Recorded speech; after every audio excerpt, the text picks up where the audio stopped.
ഇതിൻ്റെ പ്രശ്നം എന്താ വെച്ചാൽ മെറ്റീരിയലാണ് നമ്മൾക്ക് കാര്യമായിട്ട് വേണ്ടത്.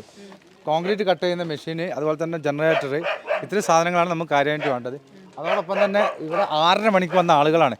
ഇപ്പോൾ ഒരു പ്രത്യേകിച്ച് STPയുടെ വളണ്ടിയേഴ്സൊക്കെ രാവിലെ 6:30 മണിക്കൂർ എത്തിയാൽ ഭക്ഷണം നിലവിൽ എന്ത് ചെയ്തിട്ടില്ല, അവർക്ക് കിട്ടിയിട്ടില്ല. എന്തെങ്കിലും ഭക്ഷണങ്ങൾ ഇന്നലൊക്കെ ഒരുപാട് ഭക്ഷണങ്ങൾ കിട്ടിയിരുന്നു. ഇന്ന് ഒരു ഭക്ഷണത്തിൻ്റെ ആരും എന്ത് ചെയ്തില്ല, ഈ പ്രദേശത്തേക്ക് ഒരു എത്തിയില്ല. പ്രധാനമായിട്ട് വേണ്ടത് നമുക്ക് നമ്മളെ ഈ ആളുകൾക്ക് എന്തൊരു പിടിച്ചു നിൽക്കണ്ടേ, അതിനുള്ള വെള്ളം ഭക്ഷണമാണ് കാര്യമായിട്ടൊന്ന് വളരെ പെട്ടെന്ന് എത്തിയാൽ വലിയ ഉപകാരമായിരുന്നു. നമുക്ക് പോലീസ് നയം വന്നതോടുകൂടി ഒരു പ്രതീക്ഷ ഉണ്ട്. പിന്നെ പക്ഷേ എങ്ങനെയാണെങ്കിലും ഈ സാധനം നമുക്ക് കിട്ടണമല്ലോ, തിരിച്ച് കിട്ടണമെങ്കിൽ വലിയ മെഷീൻ, കോൺക്രീറ്റ് മെഷീൻ, അതുപോലെ തന്നെ ഇറ്റാച്ച് പോലത്തെ സാധനങ്ങളാണെങ്കിലേ നമുക്ക് എന്ത് ചെയ്യാൻ കഴിയുള്ളൂ, എന്തെങ്കിലും ചെയ്യാൻ കഴിയുള്ളൂ.